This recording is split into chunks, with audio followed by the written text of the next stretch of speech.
Hey guys, Laura from Hartford Stitch here with another Hartford Stitch at Home, where I bring you some tips and tricks from my sewing school right outside Hartford, Connecticut to help with your home sewing. And today we're going to talk all about irons.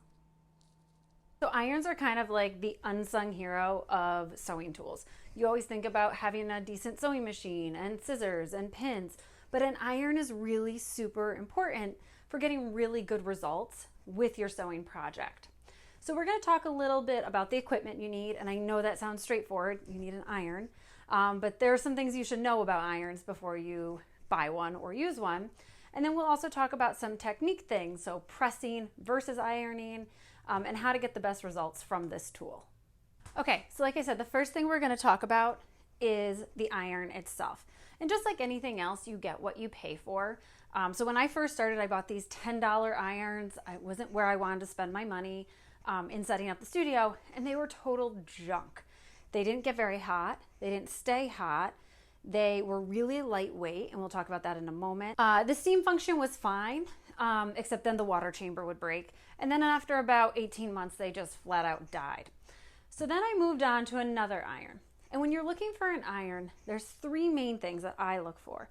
One is heft. You want your iron to have a little bit of weight to it. This puts more pressure on the fabric when you're pressing or when you're ironing it, which will give you better results. You also want an iron that gets hot and stays hot. I know that seems obvious because it's an iron and that's what they should do, but like I said, not all irons do that. You also want a good steam capability. So steaming is really important, especially if you're using like a cotton fabric, to relax the fibers to allow them to be smoothed out or creased, depending on what you're doing. And so you want to make sure it has steam capabilities and a good one.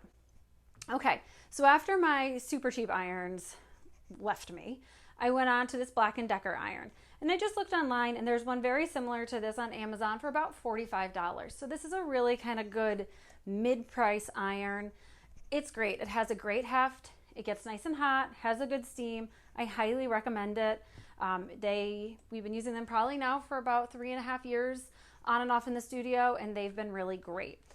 And I was perfectly happy with this iron and using no other iron until Aliso reached out to me about a year ago to see if I want to use their smart irons in our studio. And to be perfectly honest, I was a little bit hesitant for a couple of reasons. One is the price. This is much more of an investment iron. I just looked online, and you can buy it anywhere from like $170 to $200. And once upon a time, there's no way I would have considered spend that kind of money on an iron. And I like having tools in the studio that are really accessible to everyone and that people would be able to buy and use comfortably in their own home. And I thought, I can't recommend an iron that's expensive, but I'll try it out.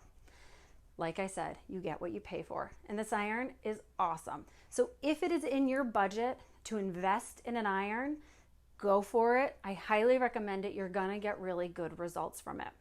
So based on my three criteria, this one is super, it's got a good heft to it. Not so heavy you can't pick it up, but you really feel like you're working with something. It also gets really hot, like super, super, super hot, which is fantastic. And the steam capabilities are kind of out of this world. In fact, I fill up the chamber a lot. It goes through it a lot.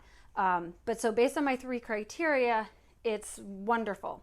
However, there's this extra level to it, and that's the safety level. So as you can see, I have this iron, this Black & Decker, up on its heel, and this one is face down. It's face down because it's a Smart Touch iron. So when you put your hand on it, it goes down. And when you take your hand off, it goes up on these little feet. See if you can see the little feet. You never put the iron back up on its heel. This is how you leave it. And to be honest, this is the reason I did not want it in the studio, besides the price, is I want to teach kids how to use tools and so they can go home and then use them too. And I thought, what are the chances they have one of these Aliso smart irons at home? I don't want a child to go home and iron and say, no, it's going to go up on its own feet and take off. However, Michelle at Aliso said, you're missing the bigger safety point here, which is because that iron never goes up on its heel, the face of it, the plate is never exposed. And she was 100% correct. So what a lot of times if we have safety issues with irons in the studio, and believe me, we go over ironing in depth for students. They have to ask permission. We go through all the details. Let me pull this one off to the side.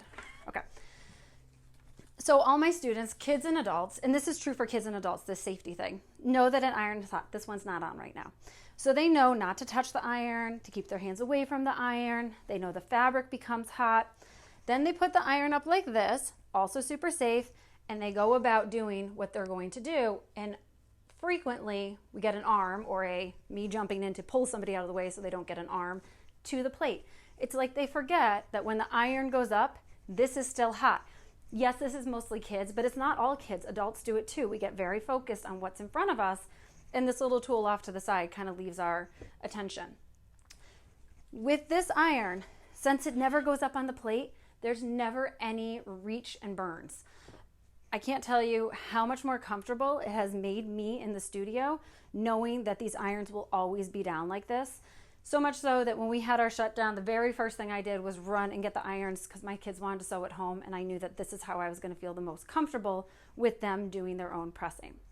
So when you take into account, this isn't even on, and it's like second nature. This does take a little bit of getting used to leave it like this and walk away. So if you take into account the heft, the steam, the heat, and you factor in the safety part of it, I'm totally sold on these. I think it is a worthy investment. That being said, if that isn't in your budget, this is also an excellent iron. Okay, so those are irons. The other big thing is, put this one off to the side, your pressing surface. So the pressing board, this is a little tabletop pressing board, pressing table, ironing board, there we go. Ironing board is great. It does a wonderful job. If you're sewing garments, it's great because you can wrap garments around either end of it to press them. However, one thing about this is when you put the iron on, the heat is going to go to the top of the fabric and then come right out the bottom, which can be fine. But my newest found product that I absolutely adore are these wool pressing mats. And these are actually like thick. You can see somebody got a little interfacing on it. Some thick felt mats right here. And the wonderful thing about this is that the heat goes in through from the iron through the fabric, and it gets held in the wool mat and kind of shoots it back up again. So it's getting pressed from the top and the bottom. And I'll show you, we're going to do a little pressing versus ironing, and I'll show you the difference, and I'll show you what how it can make such a difference. Now, I actually don't know what brand mat this is. I thought I bought it on Amazon, but I can't find anything in my records. I would love to get more for the studio. So if you happen to know of a really excellent pressing mat brand, please leave it in the comments below so I can look into it, because I think that all of our pressing stations in the studio need to have this. The one thing I do suggest is if I'm pressing on wood, I do like to put down one of these ironing mats below it. So these ironing mats, this one I made, but you can buy them at like Target. They're $10 or $15. They're supposed to be just kind of a portable solution that you can lay out. But I like to put this underneath my felt mat so that when the steam goes through the felt, it doesn't do anything to my table. So this is just an extra layer to protect it. Like I said, I made this one. It has like an ironing board cover and some batting and quilting cotton. So it's not a big deal. But so this combo, again, with the Aliso Smart Touch or Smart Iron, is one of my current favorites for all kinds of pressing and ironing. Okay, so let's talk about the difference, because I've said pressing and I've said ironing, and you're probably thinking these are the same things. So we'll talk about that one now. Okay, so I have a piece of fabric here that is a little bit squirrely looking, a little bit wrinkly. It was donated to me kind of in a heap, and so we're gonna use this for our samples. So you can do two things with an iron. The first thing is that you can iron, right? So that's what we think of when we take clothes out of the dryer, or you have a piece of fabric that looks like this. And our goal is to smooth out all of the wrinkles. And so that's when we do the back and forth, like we were taught as kids, that you never let the iron still, you keep on moving, because that is our goal, is to push things out. You can give it a little bit of steam. With wrinkles, I honestly use the spray function better for a little bit of water, obviously assuming your fabric can stand it. I wouldn't do that with like a silk.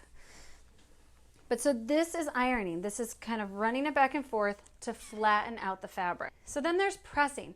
Pressing is when we want to put a crease in the fabric. So let's say for whatever reason, I wanted to turn a 1/2 inch crease up at the top here. If I take my iron and I start moving it back and forth, chances are it's going to get all out of shape.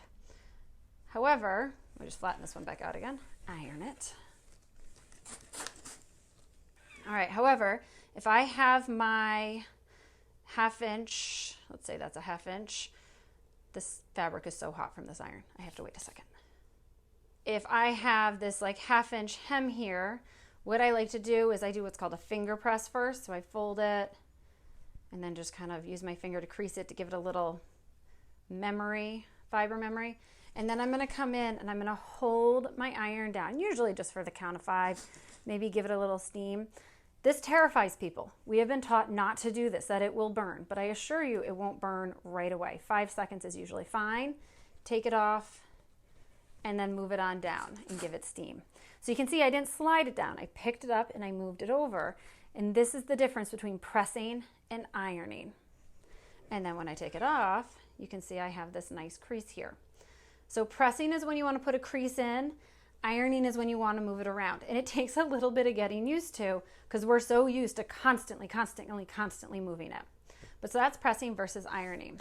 All right, I'm going to go sew a seam in a couple pieces of this fabric so you can see the difference between ironing it on a wool mat versus ironing it on an ironing board. Okay, I'm back and I have my 2 samples. It's just 2 little pieces of fabric sewn together, nothing too fancy. So first let me show you on the ironing board. So I'm going to do the same thing. I'm just going to be opening my seams like this. I will use the iron, count to 5, and I'll use some steam for both of them. Very scientific. 1, 2, 3, 4, 5. And then again on the pressing mat. 1, 2, 3, 4, 5. All right. So this was the ironing mat, and this is the ironing board.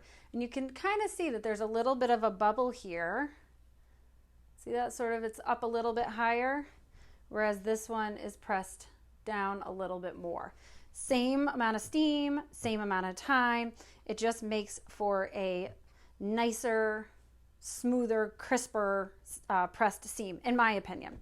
There you go. That's a little bit extra about ironing. Like I said, I think it's one of the unsung hero tools of sewing because it really can make a huge difference in your project to use the right tools and to iron frequently. Iron, iron, iron, or press, press, press, whatever your project calls for, kind of whenever you can. You'll really find that your end results are that much better because of it.